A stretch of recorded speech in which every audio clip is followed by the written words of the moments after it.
Yes, all yours. All right.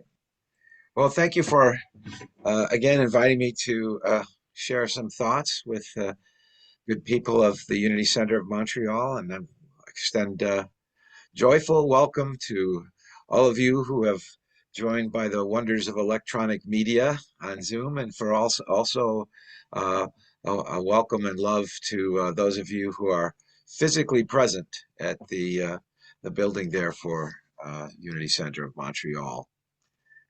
Maya just asked me to say a little bit about myself.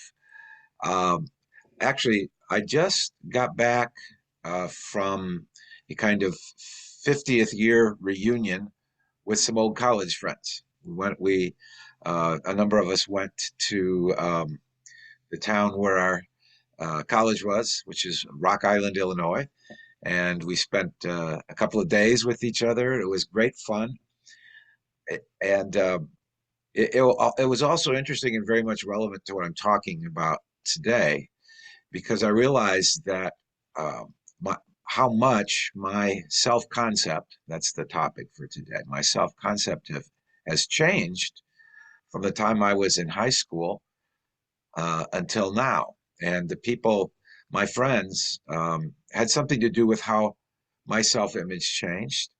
And my self image has changed after that. And so we're going to talk about self image, but it's really brought home for me something that is part of this message, which is that our self image is to some extent uh, formed by how others see us, or probably more accurate, it's more accurate to say how we think others see us, right? But how others see us affects how we see ourselves is part of that point.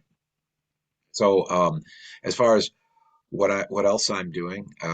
In addition to teaching, speaking with you good people, I occasionally speak with other Unity ministries. I was in Topeka recently. I was Topeka, Kansas. I was in New York recently, Unity in Harlem uh, to speak. And so I get around a little bit, and I also teach classes. I have some upcoming classes for Unity, for Unity Urban School, Unity Urban Ministerial School, for Unity Worldwide Spiritual Institute. I've got a SEE class, or C class as they call them, and also have upcoming a course on philosophy, actually a course on Spinoza, for a group called Osher Lifelong Learning Institute.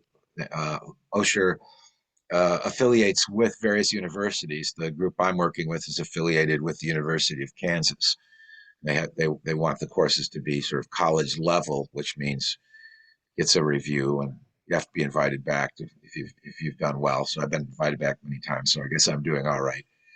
So there I teach. I, what I've got coming up now is Spinoza, but I also, of course, on the philosopher Spinoza, I also have a sort of general philosophy course that I do.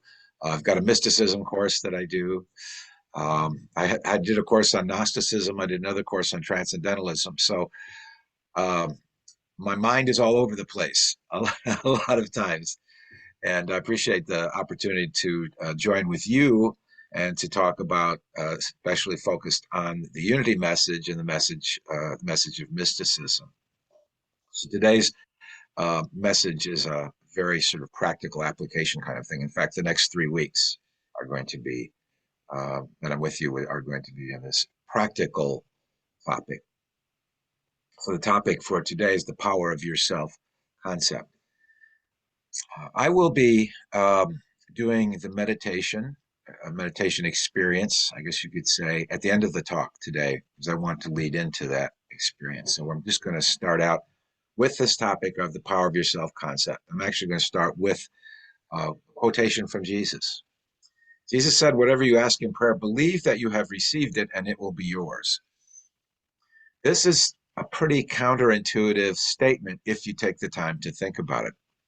Whatever you ask in prayer, believe that you have received it and it will be yours. It's saying doing something in the present and even in the past that will affect the future. So it raises question. how do you go about believing that you already have received something that you have not actually received? How do you go about doing that? And another question is how does it happen, or is it true that believing assures or causes you to receive something? So this is again sort of typical of Jesus. His statements sound really powerful, and yet a lot of times it's kind of confusing if you actually try to make logical sense out of it. But today I'm going to do a little bit of that, making logical sense out of it. I'm going to talk about specifically about how your power of imagination can establish beliefs and how those beliefs can affect your experiences. So the explanation requires some sense or discussion about the idea of a self concept, because the self concept is the fundamental repository of all of our beliefs. It frames them, it shapes them, it contains them.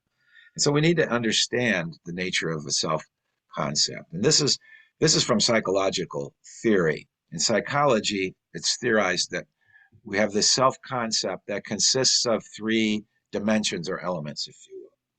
So there's a self image, which I mentioned in relation to my little reunion. There's a self image, there's the ideal self, and there's self esteem. So, first, we're going to look at these three components: self image,